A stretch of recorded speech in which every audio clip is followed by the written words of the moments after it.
Hello, my friends. It is me, Marga, and welcome back to another video. The reason I decided to do this video, and I've been wanting to do this video for a while now, is because in the past few months, I have been sharing a lot of thrifting content on this channel, and I'm very happy to do so. However, I realized that the experiences that I have shared with you are very limited because most of the time I only go to one type of thrift shop or ukay, and I don't get to show you that there are many ways for you to buy secondhand. So without further ado, I'm going to be sharing with you 4 different selling platforms where you can buy thrifted clothing, vintage clothing, or just secondhand things in general. So we will be talking about the ukay, we will be talking about Instagram stores, Carousell and Facebook Marketplace, and of course, physical vintage shops, mostly in Metro Manila. And to help give you a better idea of which one of these options may work best for you, I have included the following criteria. So we will be talking about budget, accessibility, the level of curation, and of course, the pros and cons of each one. So without further ado, let's get on thrifting.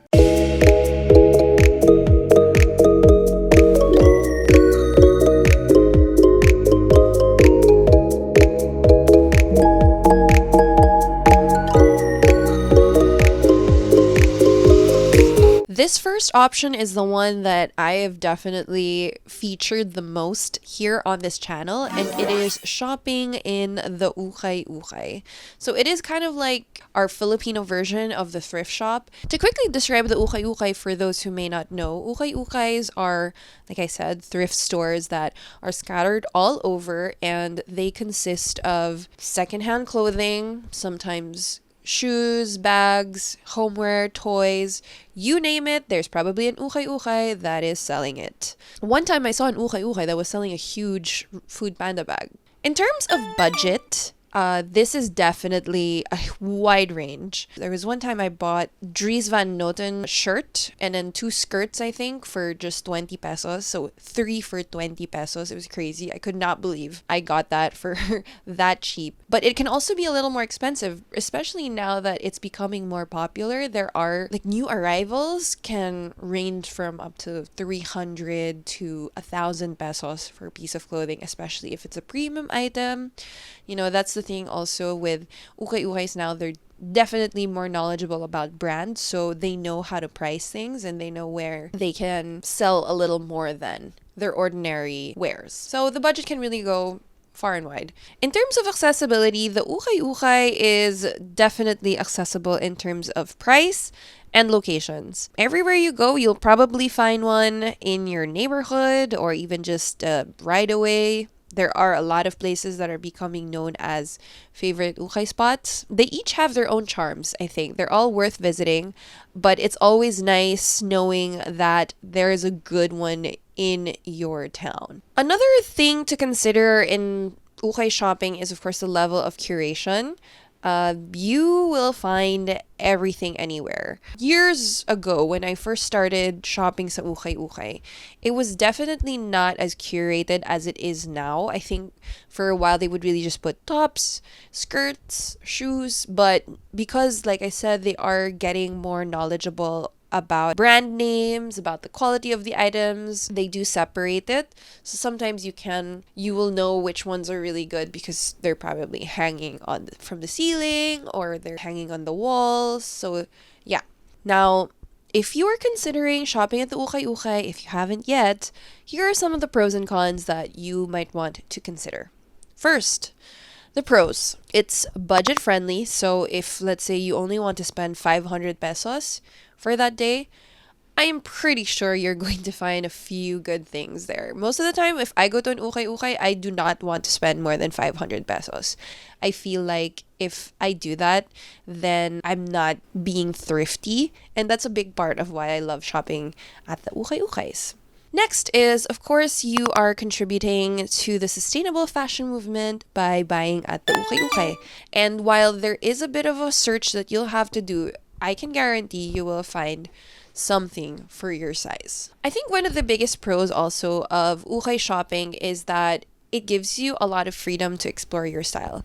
Shopping at the ukay-ukay where I feel like I can experiment more kasi hindi kasing mahal yung mga binibili mo eh. Because you have a small budget and yet you can stretch it to buy many things, I think that it allowed me to be more experimental with my style, and it definitely opened me to many styles that I don't think I would have ever considered had I not seen it at the ukay-ukays. Now let's move on to the cons. Now, the cons may not necessarily be my personal cons, but these are some things that you might not like if you do decide to try shopping at an ukay-ukay. First con is because they are secondhand and many of them are pre-loved, then they are most likely, not sanitized. So it can get really dusty if you spend a few hours in the same ukay-ukay. Like for me, right now, my rhinitis is driving me crazy. So when I go to the ukay-ukay, I have to be prepared to sneeze if I expose myself to too much dust. So if you are picky with your clothes, this might not be for you. You definitely have to be patient with cleaning your clothes because sometimes if you don't sanitize and wash them properly, they can still smell musty even after you wash them. Ukay-ukay is definitely not for the impatient. You will have to search and find things. That is the price you pay for searching for a bargain. I mean, it's not gonna come to you, baby. You gotta go and find it. So if you don't want to search, I don't think ukay-ukay is for you. This might be a significant point of consideration for a lot of people, but the mode of payment in ukay-ukays are usually very limited. A lot of them only accept cash. Though there are more ukay stores that I visited recently that accept e-wallets, so you can pay with GCash or Maya and they will accept it, so it's so much easier now. But still, only buy what you really want. Okay, that's it for the ukay-ukay.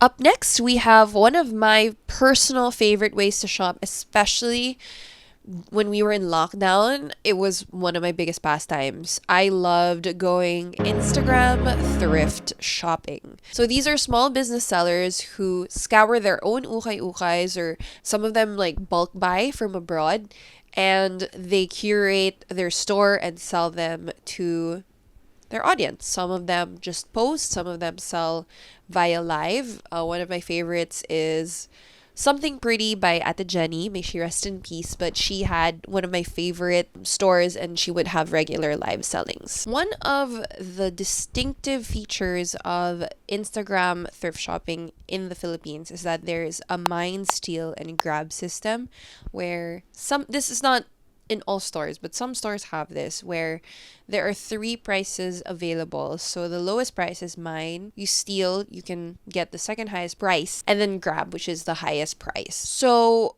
the way the system works is that if you're willing to pay the highest price, then you'll automatically get it. But if you're not willing to pay and you want to hedge your bets and hope that no one else will want the item as much as you, then you can pay the mine price. So that's pretty much how it works. Sometimes people can bid, the rules vary depending on the store. Now, in terms of budget, definitely a range. Sometimes it can be really cheap when they're on sale, but expect to pay a little more than your ukay-ukay store because obviously a lot of these are sourced from ukay-ukays, but you pay a higher price because you're paying for the service of them finding the item, of cleaning it. So sometimes they're already washed when you receive them.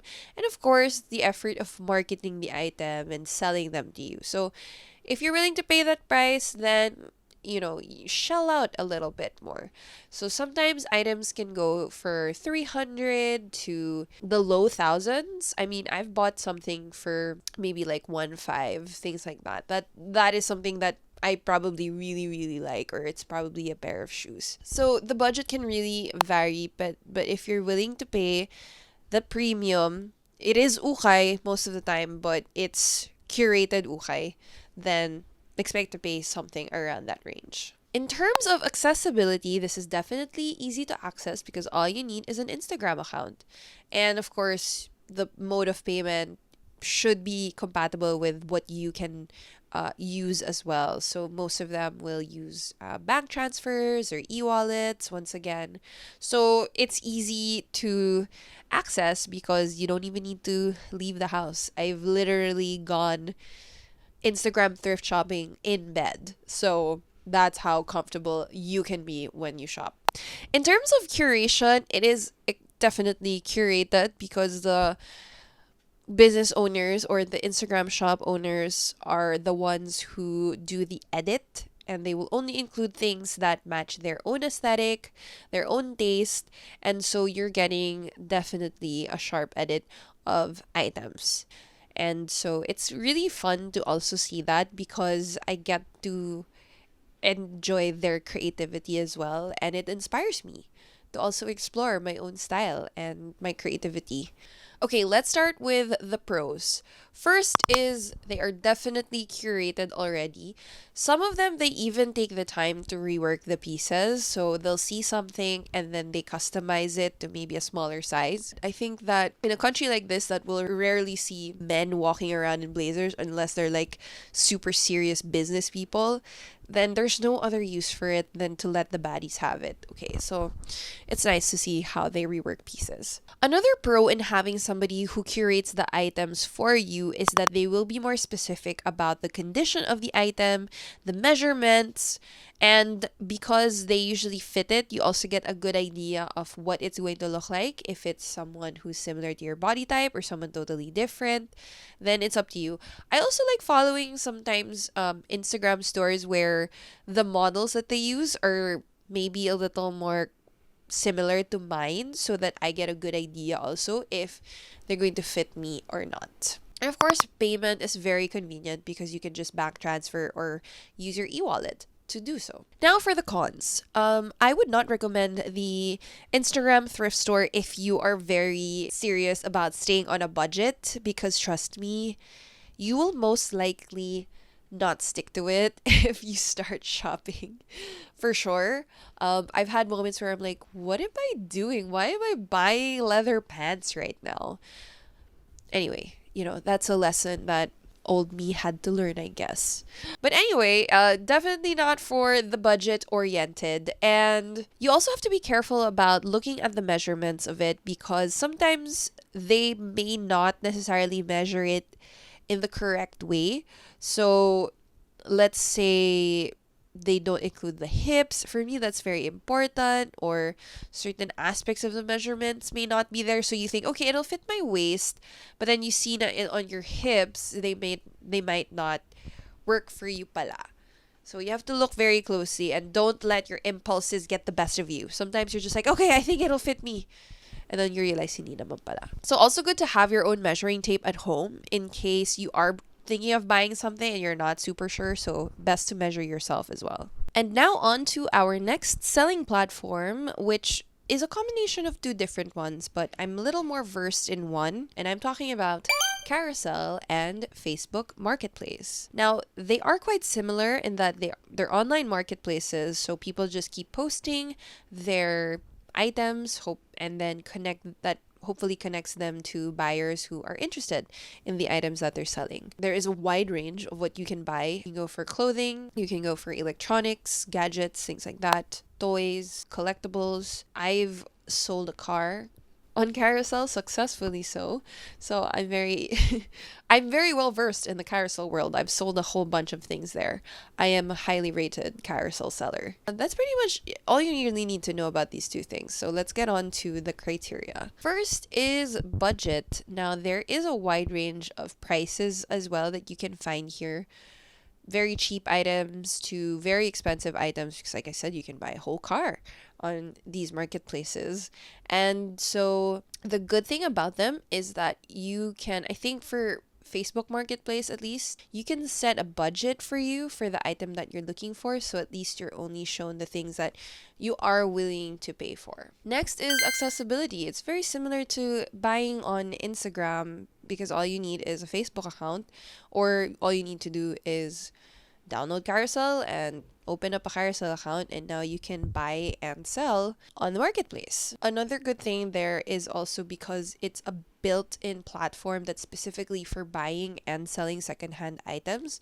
There are a lot of features there that are available which you won't necessarily find in something like Instagram, because Instagram isn't necessarily made to be a store. It just evolved into that because that's where people frequent. I also noticed that Carousel has more specific categories than Facebook does. So, for example, for Facebook, if you look up clothing, you can pretty much just decide on your price range and maybe your size, I think, if I'm not mistaken. For Carousel, when you put up a listing, it can be as specific as, okay, is it clothing? Okay, what type of clothing? Is it men's clothing? Is it women's clothing? What type of women's clothing is it? So there are all sorts of garments that you can choose from. And you can even specify the brand so that when people are searching for a specific item, they can easily find your listing in just a click of a button. In terms of curation, this is very well curated, but I wouldn't say like curated, but because of the categories, it's very easy for you to find specific things that you may be looking for. And then you can also see that there are also I've bought from thrift stores on Carousel, like actual, similar to the Instagram thrift stores, there are also thrift stores on Carousel, and they also style their photos to make it look very attractive. Sometimes they do flat lace, so it can get pretty creative as well. Okay, so let's talk about the pros and cons of shopping at Carousel. First, for the pros, well, like I said, the categories are all there. If you want something specific, you can't do that on Instagram.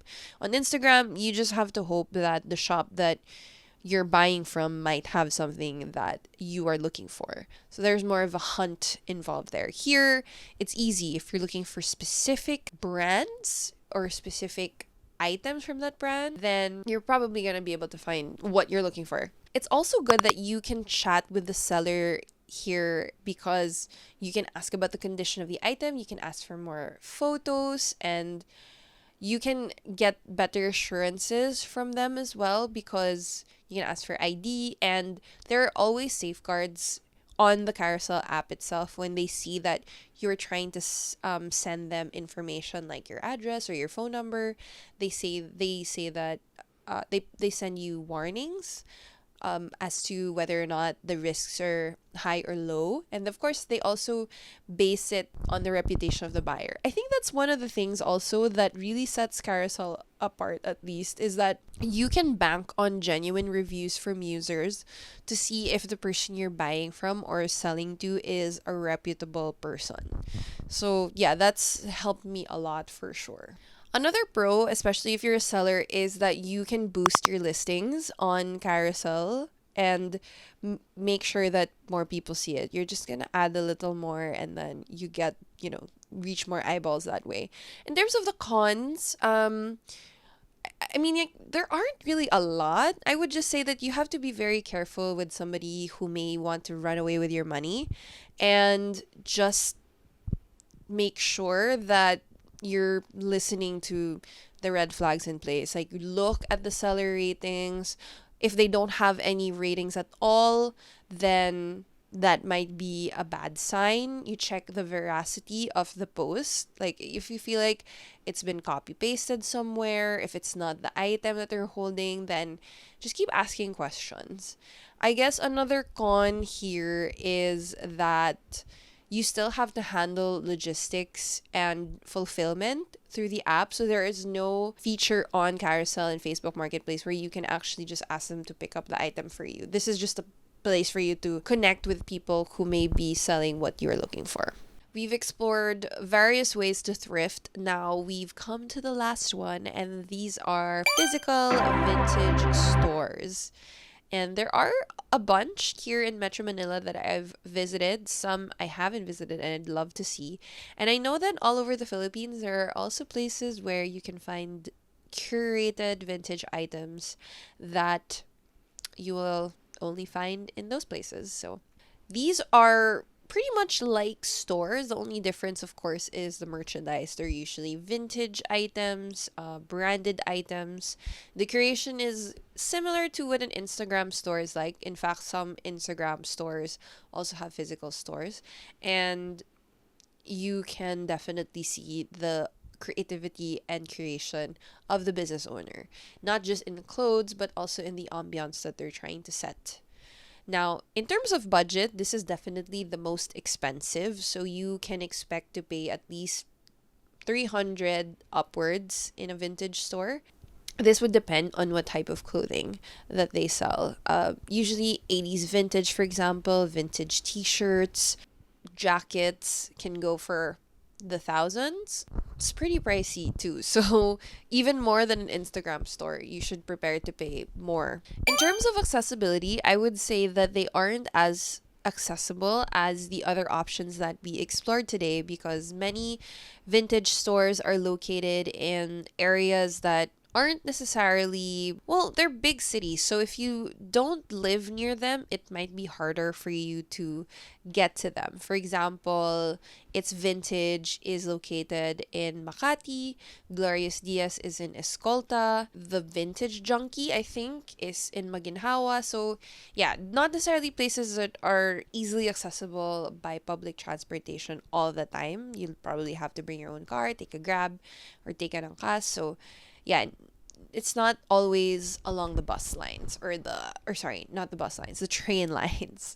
So if you're thinking of traveling by that, it might be more difficult for you. Of course, the accessibility in terms of price it's not very accessible, because you're paying a lot more than you probably would in any other thrift store. For the curation, or the type of curation that you're going to expect here, it's very well curated, because they do handpick the pieces that they're going to be featuring here, because they want to not just sell you clothing, or not just sell you items, but to also provide an experience that you might not necessarily find in your run-on-the-mill thrift store. They want to add a retail element to it as well, that you can enjoy if you want to, not just buy something, but also bask in the ambiance of it, if you want to experience a little bit of beauty as well. In terms of the pros and the cons, starting with our pros, well, one of the great things about the vintage stores that I've seen here is that there is a wide variety of items that you can find. Of course, there's clothing, bags, shoes. Sometimes there are special vintage toys or records that you can find, books even, if you find the right place. So you can definitely expect to discover something new if you ever venture into one of them. And because the retail experience is a big part of it, it's not just about buying, like I said, it's also about experiencing what the store has to offer you. Most of the time, the curated items that you're going to get are really high quality, or at least better quality than what you would find at an ukay-ukay. I mean, this is not true across the board, but most of the time you will see that the quality is much better. And you will not find as many duds as you would in any other thrift store. Of course, the biggest cons are, first, is that it is very expensive. Some of the locations are not accessible to everybody, so you really have to have your own transportation sometimes if you want to get to these types of stores. Next is you have to also do a lot of your own authenticating, because sometimes I'll see like vintage stores that say their item is a genuine designer brand. And you'd think, well, they know what they're talking about, so I'll believe them. But there have been instances where upon closer inspection, so when I look at the item, I'll see that, okay, it's a dupe, but a really, really good dupe. And so for me, sometimes I'm okay with that if it's not too expensive, but if I'm paying as if it is real, then that's not worth it for me. So you also have to be very wary of how they're actually grading the item. Most of the time they're very reliable, but it doesn't necessarily have to be ill-intentioned. They might not also know exactly how to authenticate pieces, because that's also an entirely different part of the retail experience or the retail process, especially for secondhand items. And so there might be people who feel that these items are overpriced, and that's a matter of perspective for you. If you're willing to pay for it, then it's not overpriced for you. But for many people, they might find that shopping at a vintage store is overpriced. And like I said, that is why there are other ways for you to shop, guys. It doesn't have to be just here. And I think that is it. So guys, we finally explored all of the thrifting options that are available, at least the ones that I know of. I would also love to hear from you and share what your favorite type of way to thrift is. What are the secrets that you can share? And I mean, thrifting secrets, not secrets in general. So I would love to hear from you in the comments. And as always, please like and subscribe if you love my content, because we're a cute little community here and I love having you guys around. Thank you so much, and I will see you in the next video. Bye!